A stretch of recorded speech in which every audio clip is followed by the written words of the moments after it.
Summer start ஆகிடுச்சு. நல்ல வெளிச்சமாக இருக்குது. 6 மணிக்கெலாம் அப்படியே வெளியே பார்த்தா எல்லோரும் பரபரப்பாக ஓடிட்டுருக்காங்க. சரி நம்மளும் சமையல் வேலை ஆரம்பிப்போன்னு ஒரு பக்கம் ரைஸு, ஒரு பக்கம் பருப்பு கீரை குழம்பு எல்லாம் ரெடி பண்ணலான்னு சொல்லிட்டு பண்ணிகிட்டு இருந்தேன். தக்காளி வெங்காயம் எல்லாம் கட் பண்ணி வச்சுட்டேன். உருளைக்கிழங்கு பொரியல் பண்ணலான்னு உருளைக்கிழங்கும் கட் பண்ணி வச்சுட்டேன். தேங்காவை சட்னி பண்ணலான்னு பார்த்தா அது நல்லா கல் மாதிரி ஆகிட்டு இருந்துச்சு. சரின்னு சொல்லிட்டு அதையும் எடுத்து ஓரமாக வச்சுட்டு வர்றதுக்குள்ளே இங்கே குக்கர் விசில் அடிக்க ஆரம்பிச்சிருச்சு. அதை எடுத்து ஓரமாக வச்சுட்டு உருளைக்கிழங்கு பொரியலை பண்ணி முடிச்சிட்டேன். இது பண்ணுறதுக்குள்ளே இங்கே ரைஸும் நல்லா வெந்துருச்சு. அதையும் வடித்து எடுத்தாச்சு.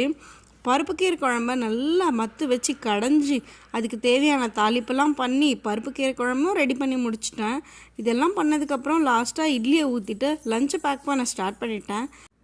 ரைஸு, பருப்பு கீரை குழம்பு, உருளைக்கிழங்கு பொரியல், இட்லி, சட்னி எல்லாத்தையும் 1 ஹவரில் 7 மணிக்குள்ளே முடித்து லஞ்சை பேக் பண்ணி அவரை அனுப்பியாச்சு. உங்களுக்கு இந்த வீடியோ பிடிச்சா மறக்காம என்னோட சேனலை சப்ஸ்கிரைப் பண்ணுங்கள். சம்மர் ஸ்டார்ட் ஆகிடுச்சு. நல்ல வெளிச்சமாக இருக்குது. 6 மணிக்கெலாம் அப்படியே வெளியே பார்த்தா எல்லோரும் பரபரப்பாக ஓடிட்டுருக்காங்க. சரி நம்மளும் சமையல் வேலை ஆரம்பிப்போன்னு ஒரு பக்கம் ரைஸு, ஒரு பக்கம் பருப்பு கீரை குழம்பு எல்லாம் ரெடி பண்ணலான்னு சொல்லிட்டு பண்ணிகிட்டு இருந்தேன். தக்காளி வெங்காயம் எல்லாம் கட் பண்ணி வச்சுட்டேன். உருளைக்கிழங்கு பொரியல் பண்ணலான்னு உருளைக்கிழங்கும் கட் பண்ணி வச்சுட்டேன். தேங்காவை சட்னி பண்ணலான்னு பார்த்தா அது நல்லா கல் மாதிரி ஆகிட்டு இருந்துச்சு. சரின்னு சொல்லிட்டு அதையும் எடுத்து ஓரமாக வச்சுட்டு வர்றதுக்குள்ளே இங்கே குக்கர் விசில் அடிக்க ஆரம்பிச்சிருச்சு.